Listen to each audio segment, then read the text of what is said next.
and both my parents and grandparents went to residential school.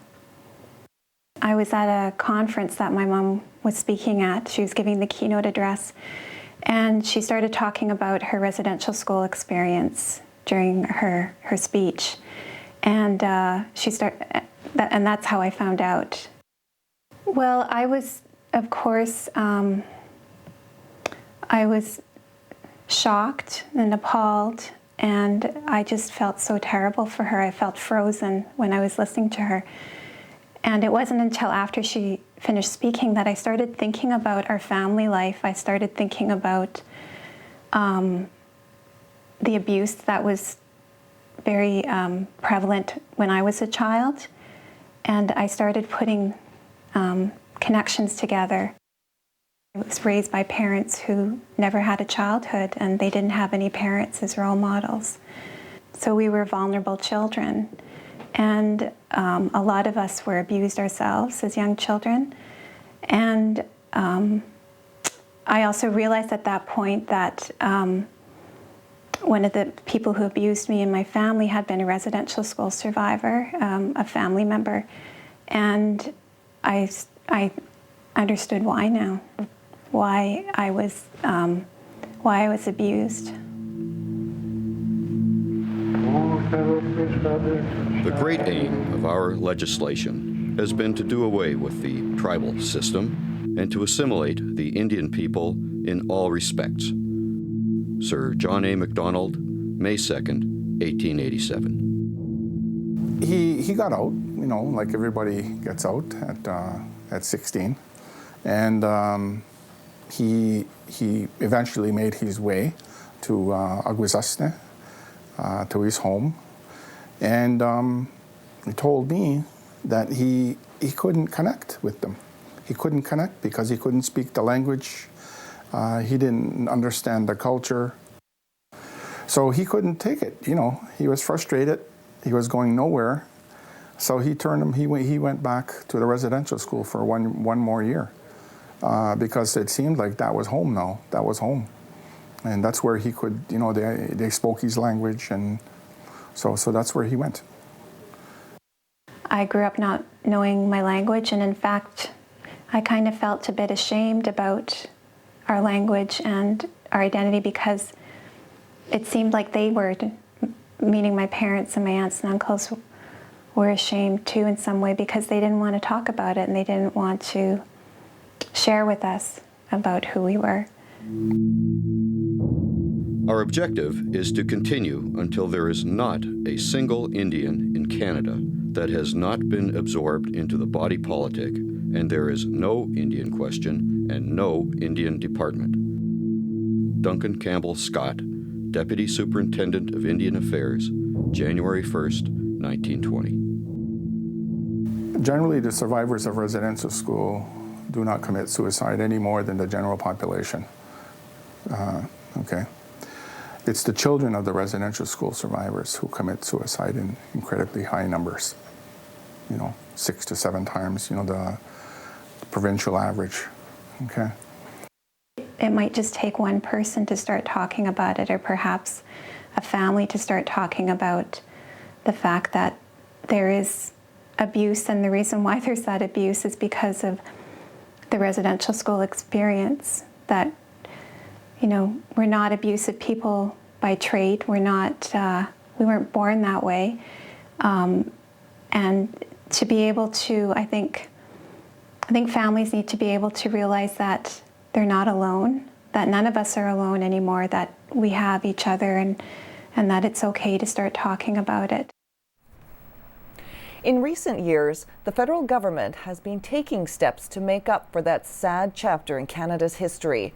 In 2005, it set up a $2 billion compensation package for former residential school students. And earlier this year, the government announced it was setting up a Truth and Reconciliation Commission. But for many of the estimated 90,000 former students, the most moving moment came when the Prime Minister apologized to them in the House of Commons. The CBC's Keith Bogue was there and filed this report. Imagine the complicated feelings of Chief Phil Fontaine as he headed a procession of Native leaders into the very House of Commons that, for generations, had actively sustained the residential school system that did so much harm to First Nations, Métis, and Inuit people, including himself. From the public galleries packed with Native people, liveliness and noise, accompanied by a very loud drum beat, set a tone that was celebratory and proudly defiant. Finally, with the members in their places, the Prime Minister took the floor and the audience quieted to listen. From inside the House, from the lawn in front of Parliament, in a New Brunswick classroom, a Native Centre in St. John's, and a gymnasium in Vancouver. They heard the Prime Minister describe a system deliberately designed to take the Indian out of Native children and assimilate them into the dominant culture. It was wrong to forcibly remove children from their homes, and we apologize for having done this.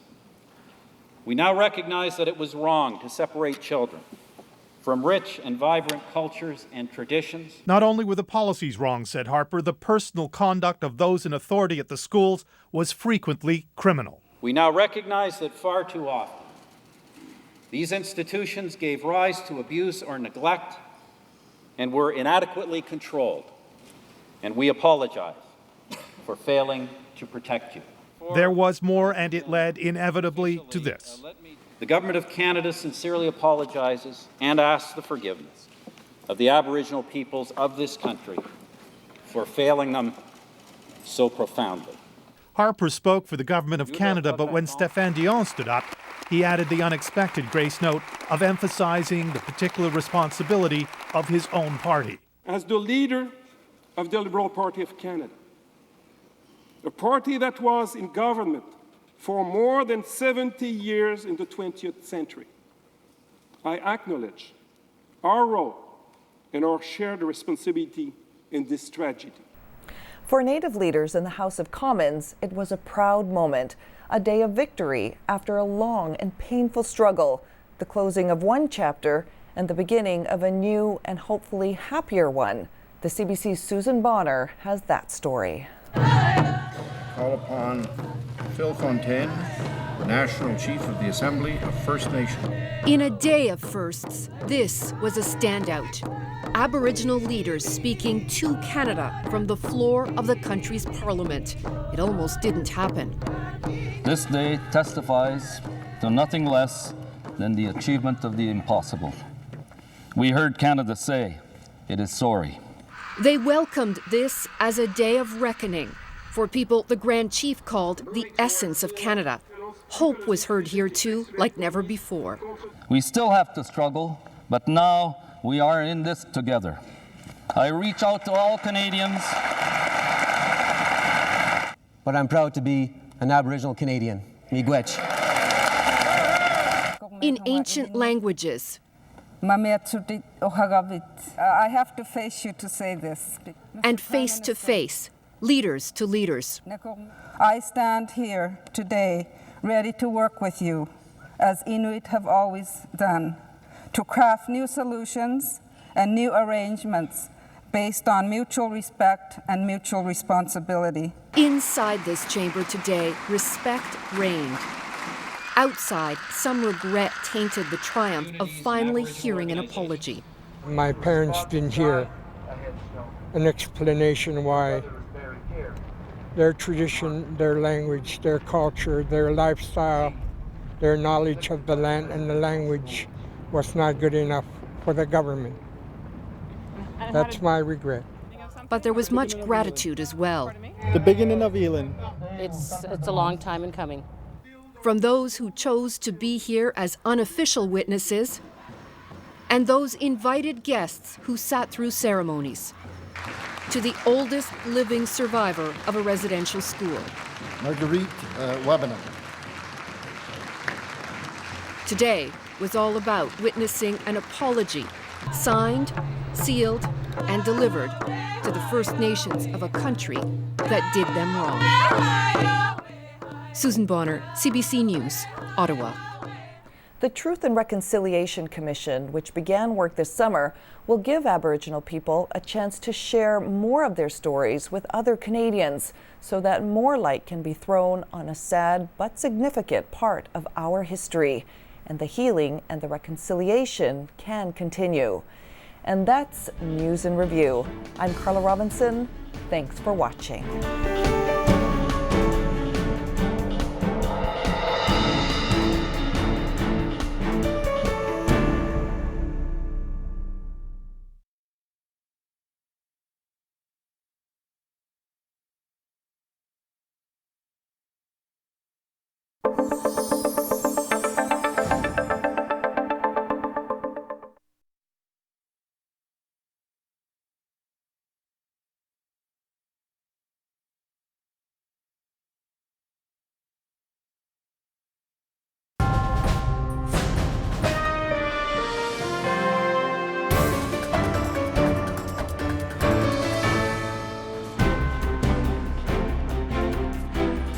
Really changed here.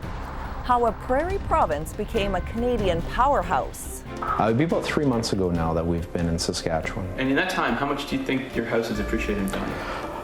I would guess probably at least 30,000, if not possibly 40 to 50. On News and Review today, boom times in Saskatchewan.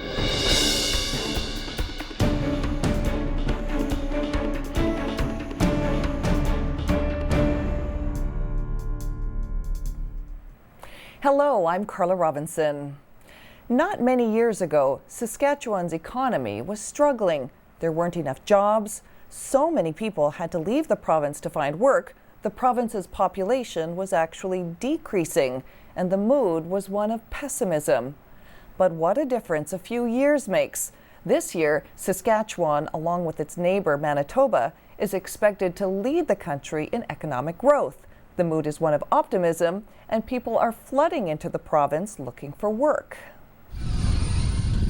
Soaring prices for oil, potash, uranium, wheat, and other products have triggered what some are calling a Saskaboom. If Saskatchewan was a country, its economy on a per-person basis would put it 5th in the developed world. At the heart of this new wealth is oil. The province is Canada's second largest producer. All over the province, new oil rigs are going up, chasing billions of barrels under the ground. Oil is central to Weyburn, Saskatchewan, where, as the CBC's Peter Mansbridge reports, boom times are changing everything. These are good times for Wes Chessel and his son Jeff. They've lived around here all their lives, but they've never seen their community so energized. After decades of growth that was as flat as the prairie itself, the Chessels are seeing their city and their business take off, fueled by the oil that's all around here. The sleepy little Weyburn that we used to have it's not sleeping anymore.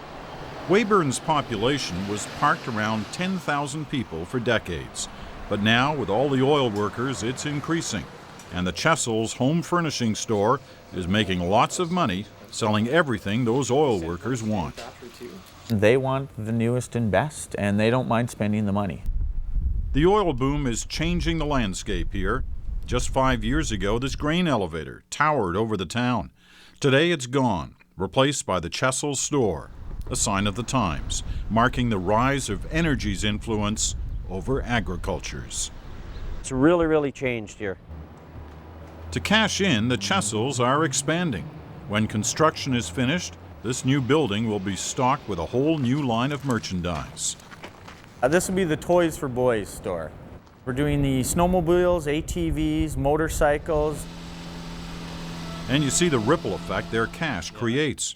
New jobs here at Chessels to build this new building, and then more jobs for the 8 new employees to work here.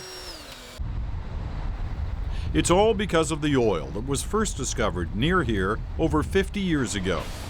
Back then, the easy crude was extracted and the rest left behind. It was thought to be unprofitable because the oil was hard to get at. Today, the secret to getting more out is to drill underground and then drill sideways. Calgary-based Crescent Point Energy is spending $500 million drilling sideways in Saskatchewan this year.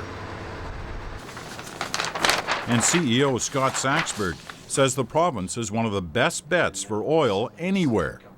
You're going to see another $10 billion roughly of additional capital spent in Saskatchewan, which is a fairly large chunk of money for Saskatchewan. Just wanted to bring you up to date here on high prices, heady times, and lots of jobs. Okay, are they just so far behind they can't keep up, or can't they come Monday? Or no, I'm waiting. I got to get. But boom times also bring challenges. Trying to stay on top of the Chessel's new construction project is hard because every builder in town is busy. Just trying to line up contractors and keeping them all dates together, it's a very, very tough thing. Housing construction is another part of the building boom, up almost 500% in the last couple of years. There are hardly any lots left in town, and prices are being pushed up. When this house is finished, it will be listed at $339,000. Just one of the homes in one of the hottest real estate markets anywhere. And it reminds Mayor Deborah Button of some of the problems Alberta had with their oil boom. They grew really rapidly, and that's part of the concern that Weyburn City Council has, is are we going to grow too fast? Are we going to become one of the communities in Alberta that you hear, kind of outgrew themselves quicker than they could manage, and the planning wasn't there, and we don't want that. Weyburn calls itself Opportunity City.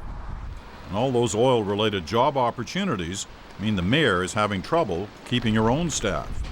We started to see a couple of police officers leave for the oil patch, and we started to see our deputy fire chief go to the oil patch.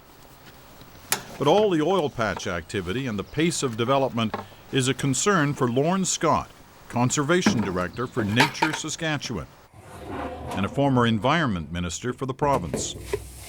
We've made a huge impact on our landscape. He wants to see more money set aside to protect the environment. We need some balance, and when the economy is booming, we should use a fraction, small fraction of the resource money to enhance the environment. Despite the concerns, the Chessels, like the economy here, are firing on all cylinders, and they're enjoying the ride. But everyone wonders, how long can this economic boom last? Everyone's concern is, what if oil dropped tomorrow? Would everybody be out of jobs? Would housing drop? Would basically the world end? I don't feel that way myself.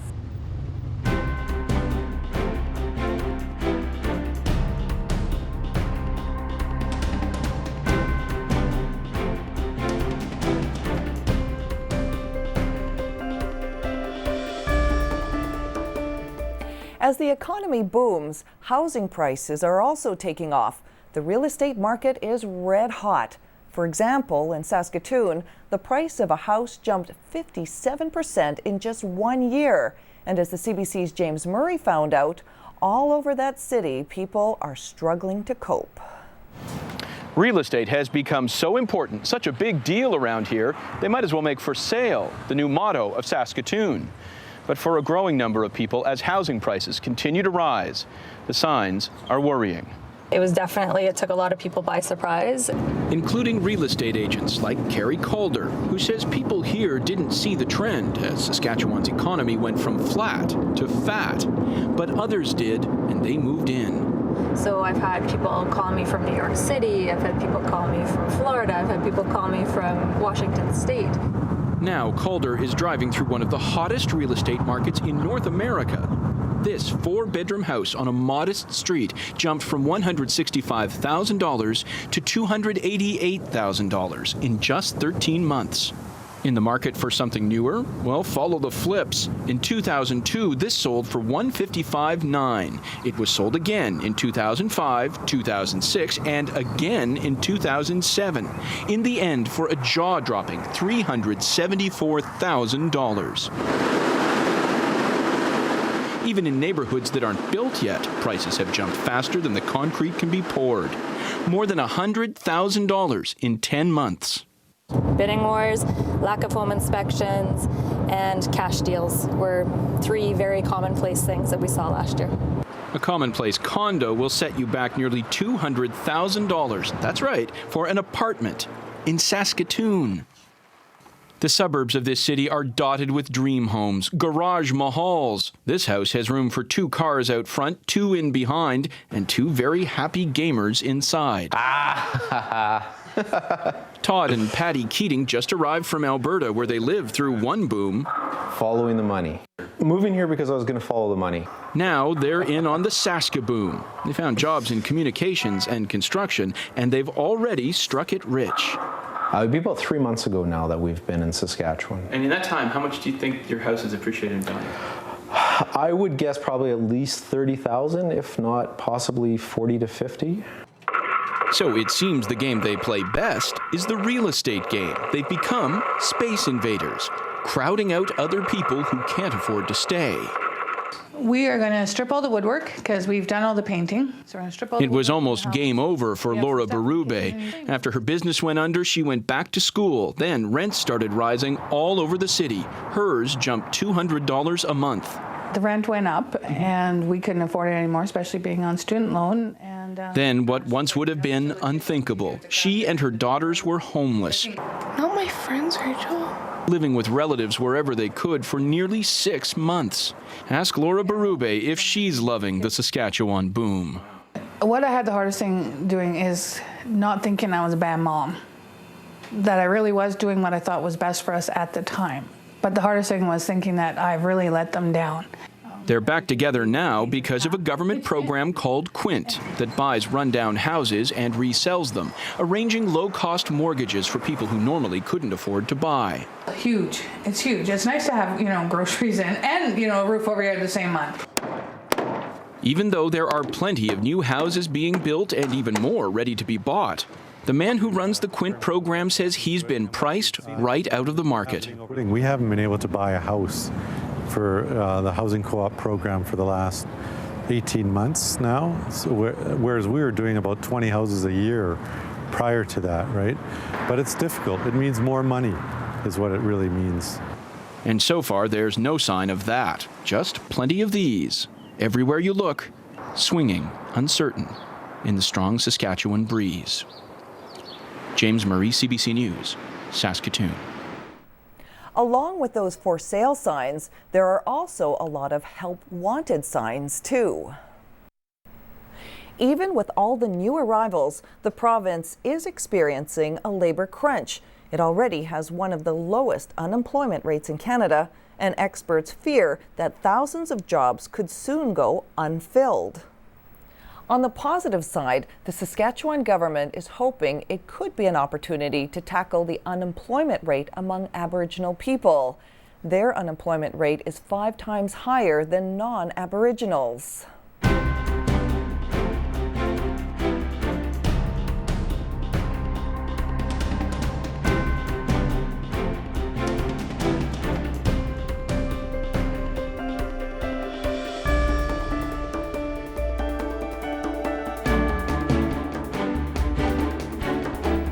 Saskatchewan's booming economy is expected to cool down a little in 2009, but with demand for its products expected to grow and its newfound optimism, the province seems well positioned to deal with the challenges of the 21st century. And that's News in Review. I'm Carla Robinson. Thanks for watching.